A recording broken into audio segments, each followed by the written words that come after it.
Hello दोस्तों, जैसा कि आप सुन ही रहे होंगे कि दिसंबर एंड से पहले जो है 11-13 जेपीएससी मेंस का रिजल्ट आ जाएगा और हम लोग उम्मीद कर सकते हैं कि जनवरी 2025 में जो है इंटरव्यू हो जाए। तो वो कौन कौन से फोकस एरिया हैं जहां पे आपको ध्यान रखना है। तो सबसे इम्पॉर्टेंट जिसमें आप ना नहीं कह सकते हैं वो है आपका बायोडाटा। आपका अपना शहर, आपका अपना गांव, आपका अपना ज़िला, ठीक है।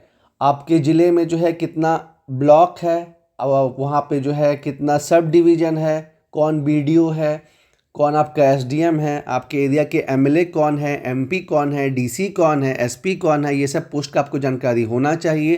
प्लस आपका जो एरिया है वो किस लिए फेमस है, क्या वहाँ पे कोई फेमस टूरिस्ट प्लेस है या वहाँ पे कोई इंडस्ट्री है, ठीक है। जैसे जो पूर्वी सिंहभूम है उनसे टाटा से संबंधित सवाल रहेगा। जो मान लीजिए कि संथाल परगना को बिलोंग करते हैं उनसे जो है टूरिस्ट प्लेस पे सवाल रहेगा। मतलब डिपेंडिंग ऑन एरिया कि आप कौन से एरिया को बिलोंग करते हैं। फिर आपके एरिया की डेमोग्राफी, वहाँ पे जो है सेक्स रेशियो क्या है, साक्षरता दर क्या है, उसके बाद आपके एरिया की जो है समस्या प्रॉब्लम क्या है, ठीक है। जैसे कुछ समस्या तो पूरे झारखंड में ही कॉमन है, गरीबी, भूखमरी, बेरोजगारी और इन स्पेसिफिक एग्जाम्पल जैसे अगर आप कोडरमा को बिलोंग करते हैं, ठीक है, तो वहाँ पे माइका वाला प्रॉब्लम चलता है, इलीगल माइनिंग वाला। उसके बाद अगर आप इधर नॉर्थ छोटा नागपुर में धनबाद एरिया सेट को बिलोंग करते हैं तो कोयला वाला प्रॉब्लम चलता है, पॉल्यूशन का प्रॉब्लम है ना। और उसके लिए क्या सॉल्यूशन हो सकता है। और साथ ही साथ आपको अगर आप जॉब में हैं तो अपना जॉब प्रोफाइल अच्छे से तैयार करना है, क्योंकि अगर आप जॉब में हैं तो मान के चलिए कि आपको 60% क्वेश्चन जो है 50 से 60% क्वेश्चन आपके जॉब प्रोफाइल पे होगा यारो, ठीक है। उनके लिए पैटर्न थोड़ा चेंज हो जाता है जो लोग की वर्किंग है, और कहीं ना कहीं थोड़ा एडवांटेज भी रहता है। जो लोग जॉब में नहीं है उनको जो है ग्रेजुएशन से क्वेश्चन पूछा जाता है। और फिर हॉबी भी जो है इम्पॉर्टेंट वन है। प्लस आपको फेक नहीं बोलना है, जो आपकी हॉबी है जेन्युइनली वही बात बोलना है, ठीक है। इंटरव्यू में सबसे इम्पॉर्टेंट क्या है जो वो लोग देखते हैं कि क्या जो कैंडिडेट है वो ऑनेस्ट है या नहीं है, भरोसा करने लायक है या नहीं है। तो सबसे इम्पॉर्टेंट आपका नंबर 1 पे बायोडाटा, जहाँ पे आप ना नहीं बोल सकते, ठीक है ना। एक बार को आप अंतर्राष्ट्रीय संबंध पे बोल सकते हैं कि सर कोप 29 में क्या हुआ मेरे को जानकारी नहीं है, या फिर इजराइल का पड़ोसी देश कौन है ना, वो हमको पता नहीं है, ठीक है। वहाँ को आप एक बार ना बोल सकते हैं, लेकिन बायोडाटा वाला में आप ना नहीं बोल सकते हैं। आपको पता होना चाहिए, अगर आप जवाब नहीं देते हैं तो इससे गलत इंप्रेशन पड़ता है यारों। इसके साथ ही साथ आप जानते हैं 1 डिस्ट्रिक्ट 1 प्रोडक्ट। जैसे मेरे बोकारो ज़िला का जो है वो क्या फेमस है, कटहल, ठीक है। तो 1 डिस्ट्रिक्ट 1 प्रोडक्ट जो है आपके यहाँ क्या फेमस है वो आपको जानना ही जानना है। मतलब ये दिखाता है कि आप कितना अवेयरनेस रखते हैं। दूसरा, जाहिर सी बात है, झारखंड राज्य का एग्ज़ाम है, टॉप मोस्ट एग्ज़ाम है, तो आपको अपने झारखंड की जानकारी आर्थिक और सामाजिक, थोड़ा आपको इकोनॉमिक सर्वे का बेसिक देख लेना होगा, बजट का, है ना। नॉर्मली पूछ सकता है कि बताइए जो 2024-25 का बजट रहा उसमें मतलब क्या बजट का साइज़ क्या था, है ना। या प्रति व्यक्ति आय में झारखंड का मतलब क्या पोजीशन है। या मेरे दोस्त को ही पूछ दिया था कि बताइए झारखंड का स्थिर मूल्य पे पर कैपिटा इनकम कितना है, ठीक है। तो कुछ कुछ बेसिक जो है, कौन से सेक्टर का ज़्यादा कंट्रीब्यूशन है, क्या समस्याएं हैं, ठीक है, ये जानना होगा। और सबसे इम्पॉर्टेंट जो है आपको कि झारखंड जो है एक जनजाति बहुल राज्य है, ठीक है। तो आपको जो यहाँ की इम्पॉर्टेंट 32 जनजातियाँ हैं उसमें से जो स्टार्टिंग के टॉप है, संथाल, उरांव, मुंडा, हो, इसके बारे में तो आपको पता होना ही होना चाहिए। और कहीं कहीं 33 देता है, लेकिन अभी जेपीएससी का जो एग्ज़ाम हुआ था वहाँ 32 ही माना गया है।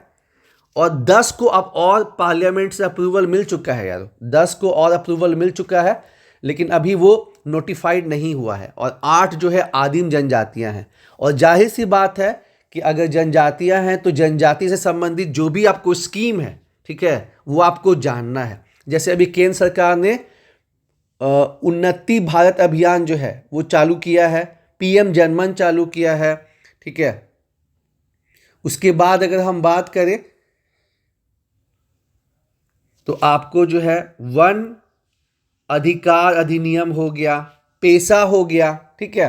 तो जनजाति संबंधित चीज़ों को जानना है। आपसे सीधे ये पूछ दिया कि बताइए भारत में ट्राइबल डेवलपमेंट के लिए क्या क्या कदम उठाए गए हैं, कुछ बताइए उसके बारे में। तो आपको बताना होगा संवैधानिक, उसके बाद सामाजिक, आर्थिक, है ना, वो सब मेंशन करना होगा। उसके बाद 24 साल हो जाने के बावजूद भी जो है झारखंड गरीब है, जबकि यहाँ पे 40% मिनरल मिलता है, तो ऐसा क्यों है, ठीक है। इसका आपको जवाब देना पड़ेगा। कई बार वो पूछते हैं कि बताइए झारखंड के 5 स्कीम, इंपॉर्टेंट स्कीम के बारे में बताइए, और उसमें से कौन आपको सबसे अच्छा लगता है ना। तो आप जानते ही हैं, और हमने नीचे डिस्क्रिप्शन में जो है झारखंड के स्कीम्स को बहुत अच्छे से कवर किया है। जिन लोगों ने नहीं देखा वो लोग ज़रूर से देखें, और साथ ही साथ इंटरव्यू का एक प्लेलिस्ट भी बनाया गया है ना। जैसे बहुत लोग को तेजस्विनी स्कीम जो कि वर्ल्ड बैंक के द्वारा चलाया जाता है और 14 से 24 साल की युवतियों को टारगेट किया जाता है, उनको जो है स्किल प्रोवाइड किया जाता है, ट्रेनिंग दी जाती है, वो स्कीम पसंद आता है। बहुत लोग को जो है बिरसा हरित ग्राम योजना अच्छा लगता है। बहुत लोग को जो कुपोषण दूर करने के लिए स्कीम चालू हुआ है महिलाओं और बच्चों में, समर स्कीम, वो ठीक लगता है, ठीक है। तो ऐसे मतलब पूछा जाता है कि बताइए कौन सा स्कीम आपको पसंद है ना। तो नीचे मतलब आपको लिस्ट भी दिया गया है और स्कीम का मैंने अलग से डिटेलिंग भी की है, वो आपको जानना समझना है। और अभी मैया सम्मान योजना बहुत ज़्यादा न्यूज़ में रहा है, उससे संबंधित क्वेश्चन आ सकता है। और प्लस जो भूमि संबंधित चीज़ें हैं वो तो आपको जानना ही जानना है। सीएनटी एसपीटी का जो बेसिक होता है कि सीएनटी में कितने चैप्टर हैं, कितने सेक्शन हैं, कितने रैयत हैं, ठीक है। और जो है एसपीटी में फिर इसी तरह, और इसको भी मैंने बहुत अच्छे से कवर किया है, नीचे लिंक दिया गया, आप लोग ज़रूर से देखिए, ज़्यादा मतलब उसका टेंशन नहीं लेना है ना। उसके बाद जो थर्ड पोर्शन जहाँ से क्वेश्चन पूछा जाता है वो आपका पॉलिटी है। उसमें बेसिक पूछ लेते हैं कि बताइए राज्य के नीति निर्देशक सिद्धांत से आप क्या समझते हैं, ठीक है। मौलिक अधिकार क्या होते हैं, ये अधिकार आपको कौन देता है, क्या ये एब्सोल्यूट है, क्या इसमें संशोधन हो सकता है। उसके बाद झारखंड जो है वो 5वीं अनुसूची में आता है, तो झारखंड के कितने ज़िले हैं जो 5वीं अनुसूची में आते हैं, यहाँ पे गवर्नर का क्या पावर रहता है। फिर जो है जनजाति सलाहकार परिषद, टैग जो है ये क्या होता है ना।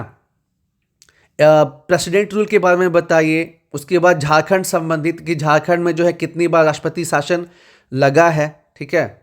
ये सब जो इम्पोर्टेंट चीज़ें हैं। और उसके बाद जैसे ये भी है कि झारखंड में जैसे 20 सीट है, 14 जो है लोकसभा, 6 जो है राज्यसभा, कितनी सीटें जो हैं यहाँ पे शेड्यूल कास्ट के लिए आरक्षित हैं, शेड्यूल ट्राइब के लिए आरक्षित हैं। जो 81 सीट्स हैं उसमें बताइए कितनी सीट जो है यहाँ के विधानसभा में, जो 81 सीटें हैं, आप बताइए उसमें से कितना जो है शेड्यूल कास्ट के लिए है, शेड्यूल ट्राइब के लिए है। ऐसा मतलब बेसिक चीज़ जो है वो पूछा जाता है, ठीक है। कितने मतलब काउंसिल ऑफ मिनिस्टर कितने हो सकते हैं, तो आपको पता ही है कि 91st अमेंडमेंट से ये प्रावधान कर दिया गया था कि आपको जो है 15% से ज़्यादा नहीं हो सकते हैं, तो यानी 12 मिनिस्टर यहाँ पे बन सकते हैं, है ना। उसके बाद अभी जो चुनाव हुआ है उससे संबंधित कुछ बेसिक चीज़ पूछी जा सकती हैं। और इस बार काफ़ी अच्छा वोटिंग टर्नआउट रहा है, 66% के आसपास। महिलाओं का भी जो है मतलब काफ़ी अच्छा भागीदारी रहा है। तो ये सब क्वेश्चन जो है वो पूछा जा सकता है। प्लस अभी जो मतलब मंत्रिमंडल बनेगा उसमें कौन से मिनिस्टर जो है वो कृषि मंत्री हैं, कौन से मिनिस्टर जो है इंडस्ट्री मिनिस्ट्री हैं, वो सब आपको ध्यान देना पड़ेगा, है ना। जो अभी काउंसिल ऑफ मिनिस्टर का जो है गठन होने वाला, उसमें आपको ये जानना ही जानना होगा यारों। और उसके बाद जो है नेशनल इंटरनेशनल, तो इसमें तो देखिए जैसे जनवरी में एक्सपेक्टेड है, अभी से भी आप न्यूज़पेपर देखेंगे ना तो आपका जो है वो तैयार हो जाएगा। उसमें जनरली क्या करते हैं कि न्यूज़पेपर में जो खबर आई होती है उस पर ही सवाल पूछ लेते हैं, ठीक है। तो ये तो चेंज होते रहेगा, फिर भी जो है आपको ध्यान में रखना है। जैसे अभी ट्रंप है ना, जनवरी में जो है ये प्रेसिडेंट बन जाएंगे, अभी तो चुनाव जीते हैं, तो उससे पूछा जा सकता है कि ट्रंप के मतलब जीतने का जो है क्या इम्प्लीकेशन, क्या प्रभाव जो है भारत पे पड़ेगा, है ना। तो ट्रम्प जानते ही हैं कि वो मेक अमेरिका ग्रेट अगेन पे बिलीव करते हैं, वो चाहते हैं कि जॉब का आउटसोर्सिंग ना हो, ठीक है। और कहीं ना कहीं ट्रेड पे हमारा जो अभी सरप्लस चल रहा है वो डाउन होगा, लेकिन जियो पॉलिटिक्स में जो है मदद मिलेगी। उसके साथ ही साथ आपको इजराइल ईरान का युद्ध चल रहा है, उस पर सवाल आ सकता है। उसके बाद सुप्रीम कोर्ट का जो फैसला आता है उसको आपको देखना रहता है। जैसे अभी की अगर हम बात करें तो सुप्रीम कोर्ट ने एएमयू को जो है वो एक अल्पसंख्यक संस्थान घोषित किया है, ठीक है। उसके बाद सुप्रीम कोर्ट का जो है 75 साल भी पूरा हुआ। सुप्रीम कोर्ट ने एक प्रावधान दिया था कुछ समय पहले, रिजर्वेशन विद इन रिजर्वेशन, है ना। तो न्यूज़पेपर अगर आप देखते रहेंगे तो आपको पता चलेगा कि पॉलिटी में, इकोनॉमिक्स में, देश में जो है क्या चल रहा है, और उससे जो क्वेश्चन पूछा जाता है। और ये इसलिए किया जाता है कि क्या जो होने वाले बीडीओ हैं, होने वाले डीएसपी हैं, या जो अलग पोस्ट पे लोग आ रहे हैं, वो अवेयर है कि नहीं कि अपने देश में, दुनिया में, राज्य में क्या चल रहा है ना। तो इसलिए आपका अवेयरनेस चेक करते हैं। तो ये सब चीज़ें पे दोस्तों आपको ध्यान देना है और अब लग जाना है, ठीक है। अब लग जाना है, जितनी अच्छी तैयारी रहेगी उतना अच्छा कॉन्फिडेंस मिलेगा और फिर उतना ही बढ़िया जो है होगा रिजल्ट। और नीचे डिस्क्रिप्शन में जो है मैंने इंटरव्यू का प्लेलिस्ट बनाया है, जिसमें आपको एक से बढ़कर एक आपको जो है वीडियो मिलेगा। कोई जो है CNT SPT पे है, कोई जिला को कैसे तैयार करना है उस पे है, कोई झारखंड की समस्याओं पे है ना। तो उसको आप ज़रूर से देखिए, उससे आपको काफ़ी आइडिया मिलेगा दोस्तों। All the best.